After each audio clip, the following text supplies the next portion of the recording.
국회의원 농지법 위반 때문에 뜨거운 감자가 되고 있는데요. 농지 불법행위에 대한 제재가 상당히 강해집니다. 그렇다면 농지를 살 수 없는 것일까요? 자, 여러분에게 알려드리도록 하겠습니다. 세코! 오늘 5분 토지는요, 요즘 핫한 농지 불법행위에 대한 내용을 여러분에게 말씀드리도록 하겠습니다. 지난 8월 17일 보도자료를 보도록 하겠습니다. 자, 농지 불법행위에 대한 제재가 강화된다. 그래서 농지법, 농업 경영체 육성 및 지원에 관한 법률, 그리고 농어촌 공사 및 농지관리기금법, 이 법률 3건을 개정 공포를 했습니다. 주요 내용은요, 8월 17일부터 바로 적용되는 게 있고 내년에 적용되는 게 있습니다. 바로 적용되는 게 어떤 것인지, 그리고 내년부터 적용되는 건 어떤 것인지 여러분에게 안내해 드리도록 하겠습니다.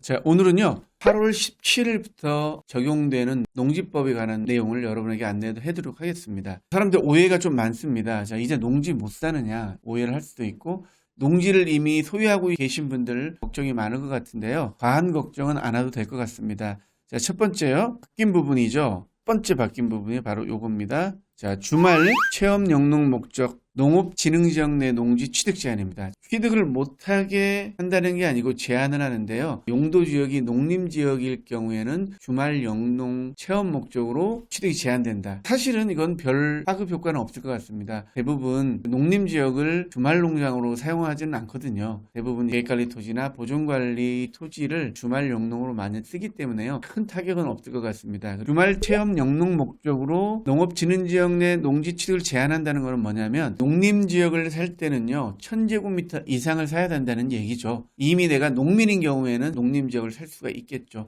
그렇게 생각하시면 편할 것 같습니다. 농림지역은 체험 목적이 아니고 실제로 농사를 지을 목적으로만 살 수가 있다는 이야기입니다. 주말 체험 목적으로 농림지역은 사기 어렵다. 바로 8월 17일부터 적용이 된 내용입니다. 그리고 농업법인에 대한 내용입니다. 해산명령 청구 요건에 해당하는 농업법인 농지 추가 취득 제한입니다. 농업법인이 농업에 대한 비즈니스를 해야 되는데 농업법인으로 농지를 사들여서 사실은 농산업을 하는 것을 막겠다는 겁니다. 농지를 대거 사들여서 분할해서 판매하는 농산업을 하는 농업법인이 많기 때문에 불법 행위가 될 만한 것을 미리 차단하겠다는 거죠. 농업법인은 진짜로 농업에 대한 비즈니스를 해라, 이런 겁니다. 현재 농업법인을 갖고 있는 분들은 이 내용을 참고하셔가지고 사업 계정들을 바꾸시고 아니면 일반 법인으로 바꾸든지 이런 절차가 필요할 것 같습니다. 그리고요, 농지 처분 의무 기간 없이 즉시 농지 처분 명령하겠다는 겁니다. 이건 뭐냐면요, 거짓 부정한 방법에 농지 취득한 것, 농사를 짓겠다고 해놓고 농사를 짓지 않으면서 농지를 취득할 경우, 이게 거짓 부정한 방법이잖아요. 그래서 이럴 경우에는 예전에는 1년을 줬죠. 처분 기간을 줬는데 처분 의무 기간 없이 즉시 농지 처분 명령하겠다는 겁니다. 네, 굉장히 강하죠. 네, 거짓 부정한 방법의 농지 취득, 그리고 금지된 부동산 업을 영위한 농업법인, 이런 것들은 즉시 처분 명령을 하겠다는 겁니다. 물론 거짓 부정한 방법의 농지 취득에 대한 시비는 가려야 되겠죠. 윤희식 위원 아버님도 아마 이런 과정을 겪을 것 같습니다. 농사를 짓지 않고 투기의 일환으로 사는 건 앞으로는 굉장히 조심해야 되지 않을까, 이런 생각이 듭니다. 그래서 이행강제금을 상향시키겠다는 거죠. 바로 적용되는 겁니다. 만약에 안 팔 경우에 계속 이행강제금을 부과하게 되는 건데요. 예전에 공시지가의 20%였는데 25%로 상향된다, 이렇게 생각하시면 되겠습니다. 그래서 불법에 대한 거는 굉장히 강력하게 처분한다, 이렇게 생각하시면 되겠습니다. 그리고 마지막으로는요, 농지법 위반에 대한 벌칙을 상향하겠다는 겁니다. 이것도 마찬가지죠. 불법을 굉장히 엄하게 처벌하겠다는 내용입니다. 5년 이하의 징역 또는 해당 농지의 개별 공시가에 따른 토지가액에 해당하는 금액 이하의 벌금입니다. 최대가 농지 가액에 해당하는 벌금을 물겠다, 이런 내용이고요. 불법 위탁 경영 그리고 임대차 같은 경우는 2천만 원 이하의 벌금입니다. 1996년에 농지법이 개정이 됐는데요. 1996년 이전의 농지들은 개인별로 자유로이 임대차가 가능합니다. 하지만 1996년 이후에 소유권 이전이 된 농지는 농지은행을 통해서 중간 매개자 역할을 하면서 임대차를 해야 됩니다. 임대인과 임대차인이 농지은행에 가서 임대차를 설정해야 되는데 요즘 개인 간에 많이 하죠. 그리고 이장님을 통해서 보통 이제 임대차도 많이 하는데 이게 사실은 불법이라는 겁니다. 이런 불법으로 임대차 하는 것도 벌금을 높이겠다, 이렇게 얘기를 하고 있습니다. 오늘 오븐토지에서는 2021년 8월 17일부터 바로 적용되는 농지에 대한 농지법 개정 사항에 대해서 말씀드렸습니다. 불법 행위에 대해서 강력하게 처벌하겠다는 의지가 굉장히 큽니다.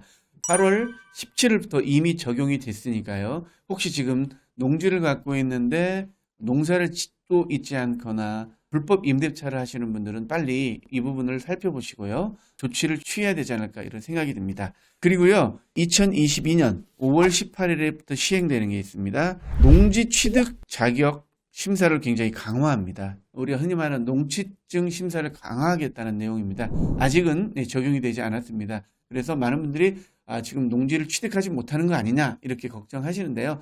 사실 아직까지 그렇게 적용이 되지 않고요. 내년 5월 18일부터 심사가 강화됩니다. 그러니까요. 농지를 사실 분들은 미리 선점하는 게 좋을 것 같습니다. 그리고 내년부터는 비사업용 토지에 대한 세율이 10%에서 20%도 올라갑니다. 그렇기 때문에 혹시 지금 비사업용 토지를 갖고 있는 분들은 꼭 올해 안에 매각하는 것이 훨씬 더 좋지 않을까 이런 생각을 해봅니다. 자, 오늘은 간단하게 8월 17일부터 이미 적용된 농지법 개정사항 여러분에게 안내해 드렸습니다. 앞으로 농지법 개정 그리고 농지법 불법에 대한 강화 때문에 토지시장이 어떻게 변화될지 참 궁금한데요.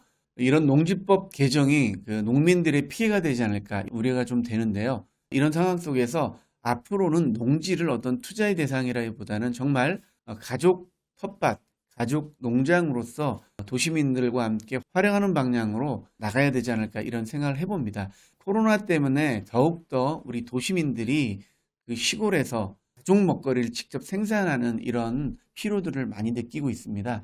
그래서 지금 조그만한 텃밭을 찾는 분들이 굉장히 많거든요. 실제적으로 수요도 많을 것 같고요. 독일의 클라인가르텐처럼 우리가 요즘은 3도 4촌 이런 게 좀 트렌드가 되고 있습니다. 그래서 3일 정도는 내 텃밭을 가지고 내 가족을 위한 먹거리는 직접 생산하는 문화들이 좀 정착이 되지 않을까 이런 생각을 해봅니다. 법인으로 그리고 개인으로 부동산을 투기하는 부분은 앞으로 굉장히 위험해지니까요. 이런 것들을 지양하시길 부탁드리도록 하겠습니다. 오늘 오븐토지 도움이 되셨다면 구독, 좋아요 부탁드리겠습니다. 감사합니다.